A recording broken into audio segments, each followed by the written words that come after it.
자, 우리 저번 주 말씀이 어떤 말씀이었죠? 어떤 사람이 등장했습니까? 아나니아와 삽비라. 그 부부가 자신의 욕심과 명예와 어떤 가식과 위선을 따라서 교회를, 성도를 섬기는 가운데 그들의 거짓으로 인해 하나님의 심판을 받고 죽음을 당하는 이러한 하나님의 공의로 어미하신 하나님을 경험하는 은혜가 예루살렘 교회 안에 있었습니다. 그로 인하여 예루살렘 교회 성도들은 하나님을 더욱 두려워하게 됐어요. 건강한 두려움, 하나님을 경외하게 되었어요.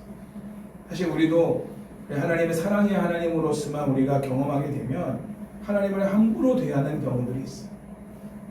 예배 자체도 그냥 건성건성 드리기 쉽고, 모든 존재가 그렇습니다. 하나님은 더욱 그렇지만 부모님이라는 존재, 또 선생님이라는 존재, 또 어떤 그 존재가 어미한 존재라는 사실을 잊어버리면 우리가 함부로 대하기가 쉬운 거지, 죄성을 갖고 있는 인간이 원래 그렇습니다.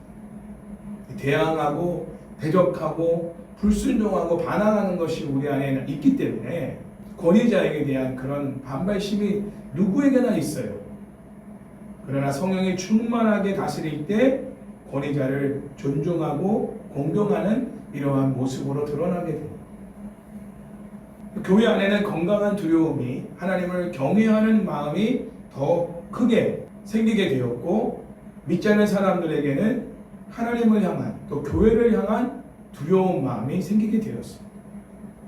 그 결과로 대중들 또한 교회 공동체에 속하기를 바라는 결과를 가져왔습니다. 예루살렘 교회가 세워지고 외부적으로나 내부적으로 사탄의 하수인 역할을 하는 자들을 통해 공격을 받았으나, 오히려 사도들을 통해 강력한 성령의 능력이 나타나게 되어 복음이 널리 확장되는 결과를 가져오게 되었습니다. 교회가 위기 상황일 때 사람들의 시선이나 사람들의 말에 우리가 너무 민감하게 반응을 하면 안 됩니다. 오히려 그럴수록 우리가 본질적인 일에 집중해야 돼요. 본질적인 일이 뭐냐? 모이기를 힘쓰는 거예요. 그리고 마음을 같이하여 기도하는 것. 그리고 교회의 사명, 우리의 사명인 복음을 증거하는 것. 이 본질적인 일에 우리가 집중할 때 사탄의 어떠한 유혹과 시험에 우리가 넘어지지 않을 수가 있다는 것. 개인적인 어떠한 위기나 특별히 교회 공동체 안에 일어나는 큰 위기 가운데, 또 지금 국가적인 위기 상황 속에서 우리가 집중해야 될 것은 사람들의 시선과 반응이 아니라, 그들이 하는 말들이 아니라 우리가 해야 할 일들에 집중해야 합니다. 초대 예루살렘 교회 성도들은 그렇게 하고 있다. 위기가 왔다고 해서 어떻게 하지 하면서 서로 회의하고, 서로 여기에 대해서 왈가왈가하면서 논쟁하고, 서로 갈라지고, 이쪽에서는 이렇게 주장하고 이쪽에 이렇게 주장하고 서로 다투고 싸우는 이런 결과가 오는 게 아니라 서로가 같이 모이기에 힘쓰고 기도에 집중하며 오히려 복음을 전하는데 더욱 힘을 다하는 그러한 신앙의 모습으로 돌파구를 찾고 나가고 있다. 그게 믿음의 모습이죠. 왜냐하면 사탄은 위기를 주는 목적이 뭐냐면 이 본질적인 교회의 사명을 감당하지 못하도록 하기 위한 것이기 때문에, 결국 교회가 복음을 전하는 일을 못하도록 하기 위해서 교회에 외부적으로나 내부적으로 공격을 하는 거예요. 모이지도 못하게 하고 기도하지도 못하게 하고, 그것도 마음을 같이하여, 그리고 더 중요한 복음을 증거하는 사역을 하지 못하도록 하기 위해 사탄이 공격을 하는 것입니다. 왜? 그러면 하나님의 성령의 역사가 일어나는 것을 알기 때문이죠. 자, 12절 말씀을 같이 한번 읽어봅니다. 시작. 사도들의 손을 통하여 민간에 표적과 기사가 많이 일어나매 믿는 사람이 다 마음을 같이하여 솔로몬 행각에 모이고. 아멘. 지금 사람들이 막 광화문에 모여가지고 막 이쪽에서는 탄핵을 시켜라, 이쪽에서는 탄핵을 반대한다, 지금 막 여기저기서 다투고 있고 싸우고 있고 난리가 났어요. 믿는 사람들은 성전의 바깥들에 있는 솔로몬 행각에 모였어. 사도들을 통해 하나님의 말씀을 배우고 했는데, 사도들의 손을 통하여 표적과 기사가 일어나자 믿는 사람들이 다 마음을 같이하여 솔로몬 행각에 모였습니다. 성전의 바깥들이 솔로몬 행각입니다. 이방인의 뜰이라고도 하죠. 그 솔로몬의 행각이라고 하는 곳이 초대 예루살렘 교성도들이 모이는 장소입니다. 거기서 말씀도 배우고 기도도 하는, 또 하나님의 어떤 치유의 역사로 일어나는 그런 장소가 솔로몬의 행각입니다. 누가는 사도들이 계속해서 표적과 기사를 점점 더 많이 행했다는 것, 즉 성령의 역사가 계속해서 강력하게 나타났음을 강조하고 있습니다. 자, 이 구절은 사도행전 4장 29절에 30절에서 예루살렘 교성도들이 공회원들을 통해서 사도들이 위협과 핍박을 받고 풀려났을 때 오히려 사도들로 담대히 하나님의 말씀을 전하게 해주시고, 사도들이 손을 내밀어 병을 낫게 하시며 표적과 기사가 거룩한 종 예수의 이름으로 이루어지게 달라고 하나님께 기도하는 것의 응답이라고 볼 수가 있습니다. 자, 사도행전 4장 29절 30절 말씀 앞부분에 있습니다. 같이 한번 읽어볼게요. 어떻게 그들이 외부적인 공격이 있을 때, 위협과 그러한 압박이 있을 때 함께 어떤 기도를 드렸는가? 자, 같이 한번 그 기도 내용을 읽도록 하겠습니다. 시작. 주여 이제도 그들의 위협함을 굽어 보시옵고 또 종들로 하여금 담대히 하나님의 말씀을 전하게 하여 주시오며 손을 내밀어 병을 낫게 하시옵고 표적과 기사가 거룩한 종 예수의 이름으로 이루어지게 하옵소서 하더라. 아멘. 자, 예루살렘 교회 성도들의 드리는 기도와 지금 현대 성도들이 드리는 기도가 너무나 다르지 않습니까? 요즘에 성도들이 드리는 기도는 어떤 기도인가요? 설교를 짧게 하여 주옵소서. 재미있게 설교를 하게 하여 주시옵소서. 지루하지 않게 설교를 하도록 도와주시옵소서. 자, 이런 기도를 하고 있습니다. 그런데 초대 예루살렘 교회 성도들은 사도들이 위협을 받아서 교회 공동체가 위기를 당했을 때 주여 우리가 위협당함을 굽어 살펴 주시옵소서. 이런 상황일수록 종들로 하여금 담대히 하나님의 말씀을 더 전하게 하여 주시옵소서. 그들이 손을 내밀어 병을 낫게 하시고 표적과 기사가 거룩한 종 예수의 이름으로 이루어지게 하여 주시옵소서. 이런 기도를 사도들이 드린 기도가 아니고 성도들이 드린 기도. 이제 갓 태어난 교회 성도들의 기도의 내용입니다. 30년을 신앙생활하고 20년을 신앙생활한 사람들이 아닙니다. 이제 1년도 채 되지 않은 성도들이 드린 기도예요. 지금 한국 교회 성도들이 드리는 기도와 이 초대 예루살렘 교회 성도들이 드리는 기도가 너무나 다르지 않습니까? 그러니 다른 역사가 일어날 수밖에 없죠. 성도들이 기도한 대로 놀라운 성령의 역사가 사도들을 통해서 나타나게 된 거예요. 지금은 성도들이 기도하는 대로 설교가 재밌어지고 지루하지 않고 짧게 능력을 상실한, 사람들의 귀를 즐겁게 하고 마음에 감동을 주고 눈물 짜게 하는, 또 웃게 하는 그런 설교로 전락되어 버렸다. 그러니 거기에 무슨 성령의 능력과 역사가 나타나겠냐는 거예요. 사람들은 모이게 할지 몰라도 그 사람을 완전히 새롭게 하는 역사는 일어날 수가 없다. 변하지 않아. 그래서 떠돌이 성도들만 일어나는. 아, 재미없어. 이번 주 설교는 너무 따분해. 옆에 있는 교회 한번 가볼래. 그 교회 목사님은 설교를 어떻게 하시나? 한 주는 이 교회, 한 주는 저 교회. 다 재미가 없어. 그는 온라인으로 찾는 거예요. 재밌는 목사님 설교를. 특히 다음 세대들을 목양하는 부목사님들의 설교는 더더욱 재미와 흥미와 펀으로 흘러가고 있습니다. 재밌어야 아이들이 온다는 거예요. 재밌게 해야 아이들이 온다는 거예요. 물론 그런 부분도 우리가 간과할 수는 없죠. 그러나 그게 본질이 되면 교회에 모여서 예배하는 아무 의미가 없는 거예요. 말씀은 말씀으로서, 하나님의 말씀으로서 담대하게 선포되야 되는 겁니다. 제가 종암중앙교회 유치부에서 설교했을 때와 소년부 아이들을, 지금 5학년, 6학년 아이들을 설교했을 때 저는 강의 설교를 했습니다. 그 아이들이 어떻게 그 설교를 들을 수 있겠냐. 소년부 아이들 설교 30분, 유치부 아이들 설교 25분 했어요. 근데 아이들이 말씀을 듣다가 아이들이 울기도 하고 회개도 하고 그 아이들이 부모님을 전도해요. 설교가 어렵다, 길다가 문제가 아니에요. 거기에 성령의 역사가 일어나느냐 안 일어나느냐, 그게 중요한 거지.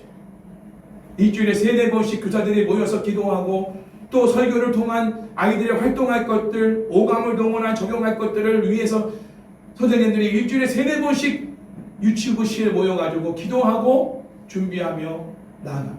저는 토요일마다 나와서 강단에 무릎 꿇고 기도해요. 아이들을 만나 주십시오. 말씀으로 이 아이들을 변화시켜 주십시오. 성령의 역사가 아니면 불가능합니다. 귀를 열어주십시오. 아이들이 이 말씀을 깨닫게 해주시고 알게 하시고 믿게 하시고 순종하게 해주십시오. 예전에도 말씀드렸지만 성관에 한 15분 늦었다고 애가 막 울어. 그래서 지금은 큰 청년이 됐을 거예요. 그런 아이들이 지금도 신앙생활을 잘하고 있을 거라고 믿습니다. 그런 체험이 있으니까 그 어린아이 때의 그 체험은 굉장히 중요한 겁니다. 지금 초대 예루살렘 교회 성도들이 강력하게 이 위기 상황과 어려움을 무엇으로 돌파구를 찾고 나가느냐, 더 담대하게 하나님의 말씀을 전하게 해주시고 사도들을 통해서 손을 내밀 때마다 병든 사람들이 낫게 해주시고 표적과 기사 나타나게 해주시고 귀신 들린 영혼들이 떠나가는 역사가 일어나고 강력하게 기도하는 것, 멈추지 않아요. 오히려 더 강력하게 푸시를 가하면서 하나님 더욱 담대하게 말씀을 전할 수 있게 달라는 기도를 성도들이 드리고 있는 것입니다. 그 기도를 하나님이 기쁘게 여기신다고 여러분 말씀을 증거했잖아요. 그 응답으로 오늘 이 말씀의 구절들이 나오게 된 것이죠. 우리 한가족 성도님들도 예루살렘 성도들처럼 목회자인 저를 통하여 담대히 하나님 말씀이 전해지며 손을 내밀어 병을 낫게 하시고 표적과 기사가 거룩한 영 예수님의 이름으로 이루어지며 가난과 고난 중에도 날마다 중보하며 기도할 때 하나님께서 성도들의 기도에 응답해 주실 줄로 믿습니다. 성도님들의 기도에 응답하심으로 하나님께서 주의 종인 저를 통해 성령의 역사를 일으키시어 복음이 담대하게 증거되고 복음의 능력이 나타나 복음 되신 예수님을 그들이 믿고 구원받는 자들이 많아지게 되실 것을 믿습니다. 인스타, 유튜브, 블로그 올리는 것도 중요하지만 그 내용을 통해서 강력한 성령의 역사가 일어나 그들이 말씀을 통해 치유받고 예수님을 믿어 구원받는 역사가 일어날 수 있도록 우리는 기도해야 되는 거예요. 기도하지 않고서는 영상을 올린다고 해서 블로그를 올린다고 해서 거기에 아무런 역사가 일어나지 않습니다. 성령의 역사는 성도들이 기도할 때 이루어지는 거예요. 기도를 우리는 더욱 힘써 감당해야 됩니다. 피곤에 쪄들어서 우리가 살면 안 돼. 기도하지 못할 만큼 바빠도 안 돼. 바쁠수록 기도해야 돼. 그러므로 우리 성도님들도 예루살렘 교회 성도들이 드린 기도의 내용을 가지고 오늘부터 기도하기를 축복합니다. 13절 14절 말씀을 읽겠습니다. 시작. 그 나머지는 감히 그들과 상종하는 사람이 없으나 백성이 충성하더라. 믿고 주께로 나오는 자가 더 많으니 남녀의 큰 무리더라. 자, 이 구절은 매우 난해한 구절로 구분되며 두 가지 의미로 이해할 수 있습니다. 하나는 오직 사도들만이 표적과 기사를 일으키는 사역을 하였기 때문에 사도들이 표적과 기사를 행할 때 유대인들은 사도들을 칭송하였지만 사도들이 표적과 기사를 행하는 가운데서 그 사역에 성도들은 참여하지 않았다는 의미일 수도 있습니다. 오직 사도들만 표적과 기사를 행하였다. 그런 의미로 이 본문을 해석할 수도 있습니다. 또 하나는 성도들의 공동체에 속하지 않은 백성들은 공개적으로 성도들과 상종하기를 두려워하여 감히 그렇게 할 엄두를 내지 못했으나 사도들과 성도들을 호의적으로 바라보았다. 이런 의미로 해석할 수도 있습니다. 헬라어 본문은 이 둘 중에 어느 쪽에도 다 해당이 되는 내용으로 해석이 가능합니다. 하지만 14절 말씀을 보면 믿고 주께로 나오는 자가 더 많으니 남녀의 큰 무리더라. 자, 이 말씀을 본다면 13절 말씀을 백성들이 성도들과 상종하려 하지 않았다는 의미로 이해하는 것은 문맥상 맞지가 않다는 것이죠. 상종하지 않았는데 어떻게 믿는 자의 수가 더 많아져서 그 공동체 안에 들어오냐 말이죠.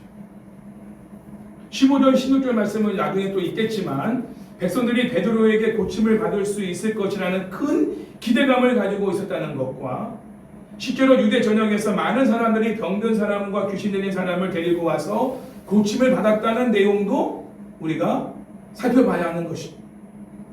사도들의 복음 증거 사역이 오늘 설교한 이 본문의 주된 내용이라고 보았을 때 14절에 언급된 그들이라고 하는 말은 사도를 가리킨다라고 보는 것이 가장 좋은 해석인 것입니다. 그러니까 성도들이 감히 사도들과 상종하는 것을 하지 못했다는 뜻으로 이렇게 이해할 수가 있는 것이죠. 왜냐하면 그 표적과 기사를 누가 행했느냐? 사도들이 행했다. 성도들이 행한 게 아니라. 왜냐하면 누가는 솔로몬 행각에서 행해진 표적과 기사가 그리스도인들의 큰 무리가 아니라 오직 사도들이 한 일이었음을 우리에게 증거하고 있기 때문입니다.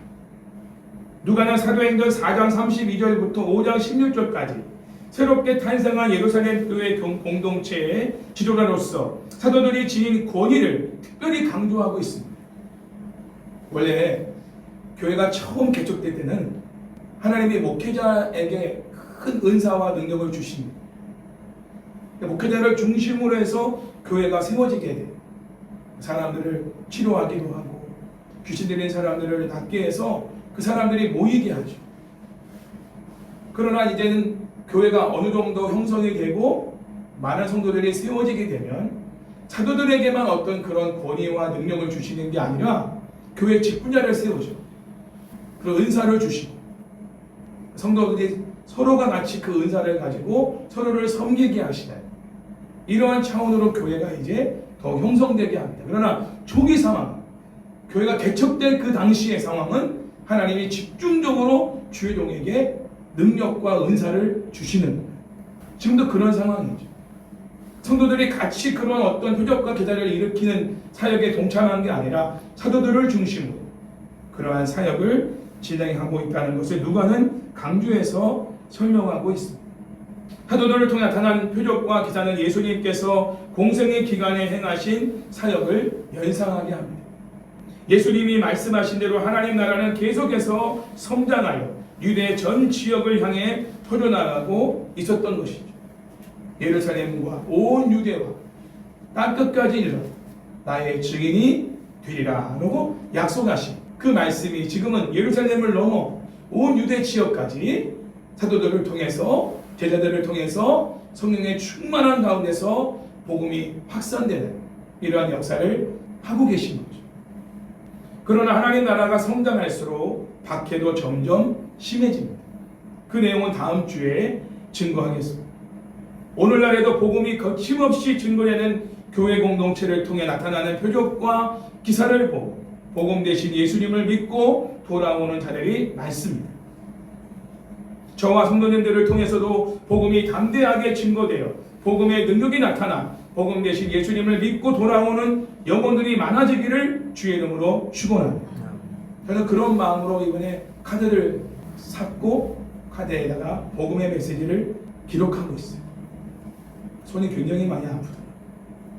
오랜만에 20개를 쓰려니까 짧게 그냥 메리 크리스마스 쓰고 그냥 이렇게 몇 가지 말만 쓰는 게 아니라 적는 부분 전부 다 쓰다 보니까 내용이 꽤 많아요. 기도하는 마음으로 쓰는 거예요. 하나님 이 내용을 꼭 읽게 해주십시오. 그리고 읽을 때 성령님께서 그들의 영안을 열어주시고 저는 너무 흥분이 되더라고요. 예수님이 오신 그 이유를 전할 수 있다는 것이 얼마나 감사한지. 그냥 메리 크리스마스, 해피 뉴 이어, 예수님이 당신을 사랑하십니다. 자, 이런 메시지로 끝날 수 있지만 예수님이 왜 오셨는가?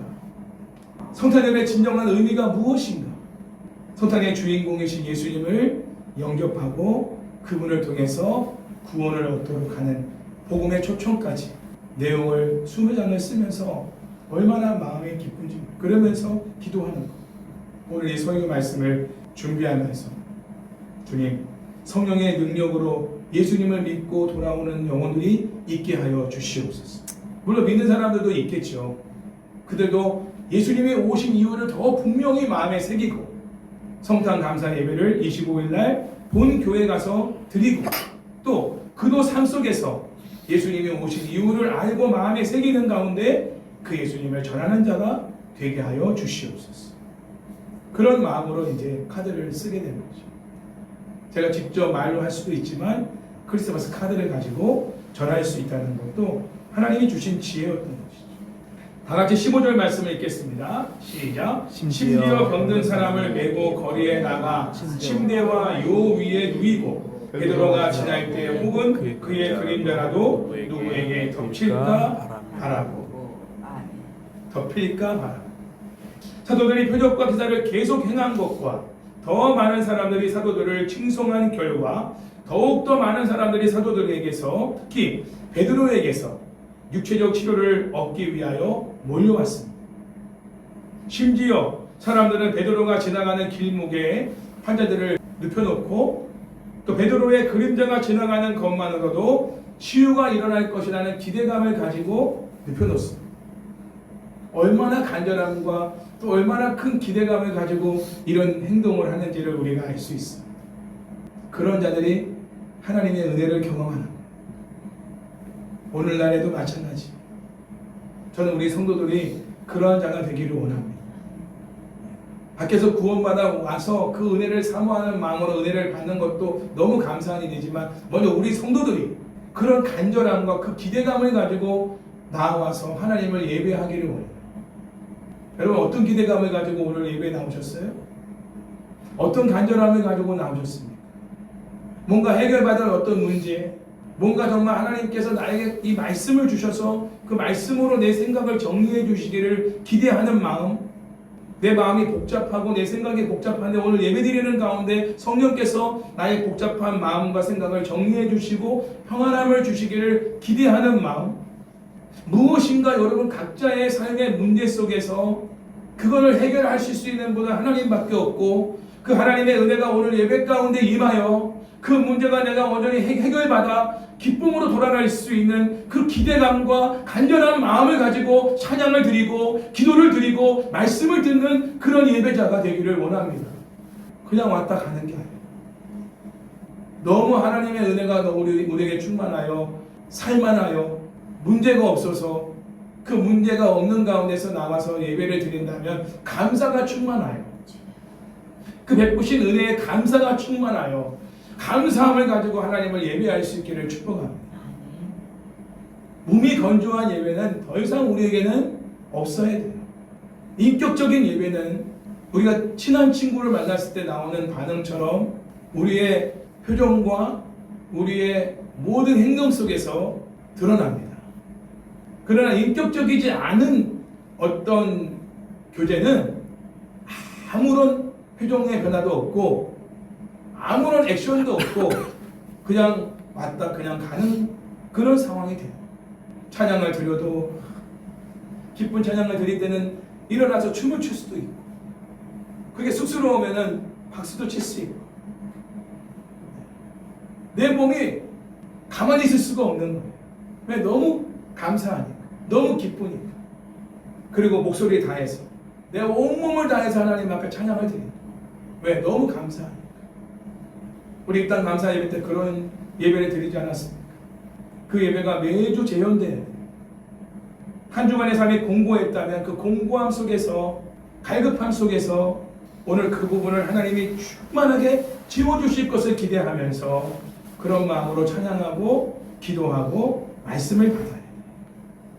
맹숭맹숭 그렇게 예배하면 안 돼요. 오늘 이 사람들을 보십시오. 예수님도 아니에요. 사도 베드로입니다. 사도 베드로가 그 지나가는 그 길목에라도 조금이나마 가깝게 그 환자들을 눕혀놓고 베드로의 그림자라도 지나가면 그 그림자 때문에라도 치유가 일어날 거라는 기대감을 가지고 가족들이든 친구들이든 간에 그 환자들을 데리고 나왔지 않겠어요? 그냥 맹숭맹숭 나왔겠어요? 아무 기대감도 없이 나왔겠냐고요. 물론 이 사람들은 베드로를 기대하고 왔겠지만 치료하시는 분은 베드로가 아니에요. 하나님이시죠.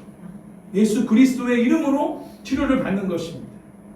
어쨌든 베드로를 향한 기대감을 가지고 나왔던, 예수님에 대한 기대감을 가지고 나왔던 간에 이들은 베드로라면 우리를 치료해 줄 수 있겠다. 베드로가 손을 얹으면 내가 나을 수 있겠다. 베드로의 그림자만 지나가도 내가 고침받을 수 있겠다는 그 기대감과 확신 속에 나왔다는 건 그 믿음의 역사인 거예요. 그 믿음대로 하나님은 역사하시는 거예요. 여러분이 오늘도 나올 때 하나님이 살아계신 것과 그가 상 주시는 이심을 믿고 나와야 할지니라. 히브리서에서 그렇게 말하고 있어요. 그냥 나오면 안 돼요. 기도의 자리에 나올 때나 예배드리러 나올 때나 그냥 나오면 안 돼. 하나님이 살아계신 것, 그를 찾는 자에게 상 주시는 이심 믿어야 할지니라. 믿고 나오면 하나님이 그대로 역사하십니다. 믿음이 안 되면 하나님을 기쁘시게 할 수도 없고 하나님을 경험할 수도 없어요. 그러니까 하나님을 경험하지 못하니까 예배가 형식적인 예배가 될 수밖에 없어요. 사람이 많다고 해서 그게 뭔가 은혜로운 예배가 되는 건 아니에요. 그 분위기와 그 어떤 환경에 우리가 영향을 받는 것이지 진짜 은혜 받는 건 그게 아니에요. 내 마음이 은혜 받을 마음이어야 돼요. 갈급함, 기대감, 간절함. 그래서 하나님이 기뻐하시는 예배는 상한 심령의 예배라고 시편 기자가 말하지 않습니까? 다윗이 그런 표현하잖아요. 다윗이 얼마나 하나님을 많은 상황 속에서 예배 드렸겠어요. 궁굴에서도 예배를 드렸을 것이고 광야에서도 예배를 드렸을 것이고 아둘람 굴에서도 예배를 드렸을 것이고 많은 상황과 환경과 여건과 그런 곳에서 예배를 드렸을 거예요. 그러면 최종적으로 하는 말이 뭐냐면 회개하는 마음으로 예배하는 가운데 눈물을 적시며 하나님 앞에 고백하는 게, 하나님이 기뻐하시는 제사는 내가 지금까지 수십 년 동안을 하나님 앞에 제사를 드리고 예배를 드렸지만 하나님이 언제 은혜를 주시고 언제 나를 만나주시고 언제 나에게 말씀을 주시고 내 삶을 구원해 주셨는가? 상한 심령으로 하나님을 찾을 때, 상한 심령으로 하나님을 예배할 때, 하나님을 바랄 때, 그때 하나님이 나를 항상 만나주셨고 나에게 말씀을 주셨고 기가 막힌 상황 속에 나를 건져주시고 살려주셨다. 그걸 회개하고 나서 깨닫게 하시고, 그렇죠? 10편 51편에서 그렇게 말하지 않습니까? 기억하셔야 돼요. 하나님을 임재를 경험할 수 있는 예배는 상한 심령의 예배. 다시 말하면 갈급함과 기대감과 간절함이 있는 심령이 은혜를 받는 거예요. 오늘 이분들을 보면서 우리 자신을 한번 돌아봐야 돼요. 이분들을 모시고 오신 분들도 어떤 마음으로 베드로에게 이 환자분들을 모시고 왔을까? 중풍병자 친구를 그대로 들고 왔던 그 내 친구, 지붕을 뚫고라도 예수님이 계신 곳에 내 친구를 내려서 그 친구가 예수님을 만나기만 하면 이 친구가 이 상황에서 벗어날 수 있다. 이 확신 속에서, 그 간절함 속에서 그 친구를 들것이 들고 와가지고 그 친구를 예수님 자리 앞에까지 지붕을 뚫어서 내려가지고 보냈던 그 친구들의 마음이 어떤 마음이었을까? 우리가 그런 마음으로 전도해야 돼요. 그런 마음으로 한 영혼을 주님께로 인도해야 돼요. 그러면 구원의 역사를 반드시 베풀어 주셔야. 왜? 그 마음이 이미 하나님께 상달되었기 때문에 받으신 거예요. 그 믿음대로 됐죠.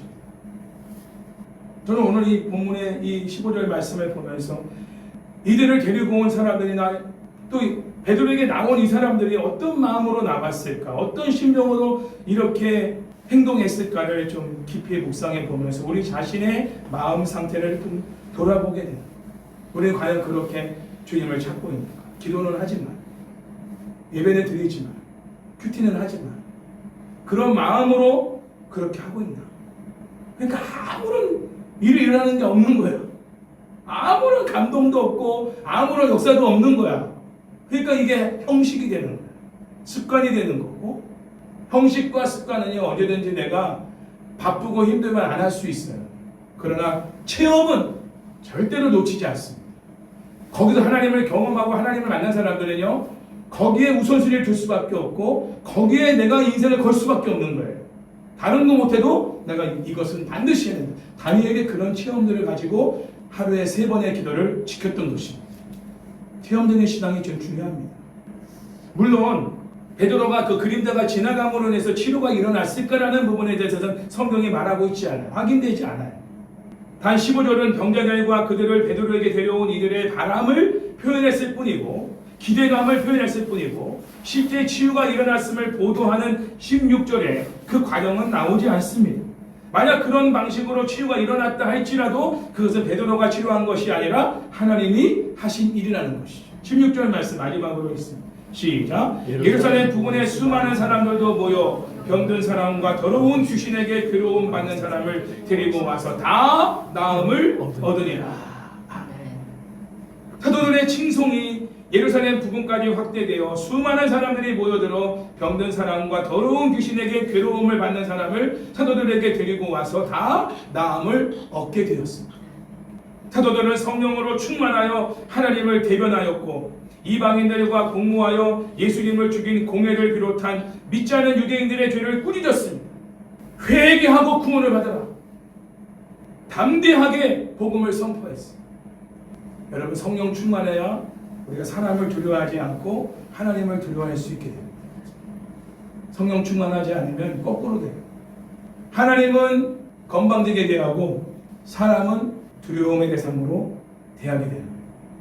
그런 사람들이 바로 종교 지도자들이 되었어요. 그렇죠? 사람들의 시선과 사람들의 반응을 두려워받는. 그러나 사도 베드로와 요한은 성령에 충만하여 공회원들 앞에서도 쫄지 않고 그들의 죄를 꾸짖고 회개하여 구원을 받으라고 담대하게 원색적인 복음을 증거합니다. 우리 모두가 성령 충만해야 사람에게서의 어떤 반응, 그 뒤로 오는 후폭풍 이런 것들을 걱정하지 않고 정말 그 영혼을 사랑하기 때문에 오늘 이 기회가 마지막 기회일 수 있기 때문에 내가 이 사람을 오늘 만나고 다시는 못 만날 수도 있기 때문에 내가 그런 심령으로 가장 귀한 복음의 엑기스를 이 사람에게 전해줍니다. 믿고 안 믿고는 하나님이 하실 일이고 전하는 일은 내가 해야 될 일입니다. 나는 전하는 자의 사명을 오늘 충실하게 감당하겠다. 그런 비장한 각오를 가지고 사람을 만나러 가고 사람과 교제하고 결정적인 순간에 계속 기도하는 가운데 하나님 어떤 타이밍에 어떤 상황에서 내가 이 복음을 전해야 될까라는 그 기도를 놓치지 않은 가운데서 대화를 하다가 결정적인 순간에 하나님이 내 입을 열어 그 복음을, 원색적인 그 복음을, 그게 죄야. 그 죄에서 자유를 얻을 수 있으려면 회개해야 돼. 회개는 예수님을 나의 구주와 주인으로 믿어드리고 그 예수님을 따르고 그분의 말씀에 순종하고 살아가는 게 회개야.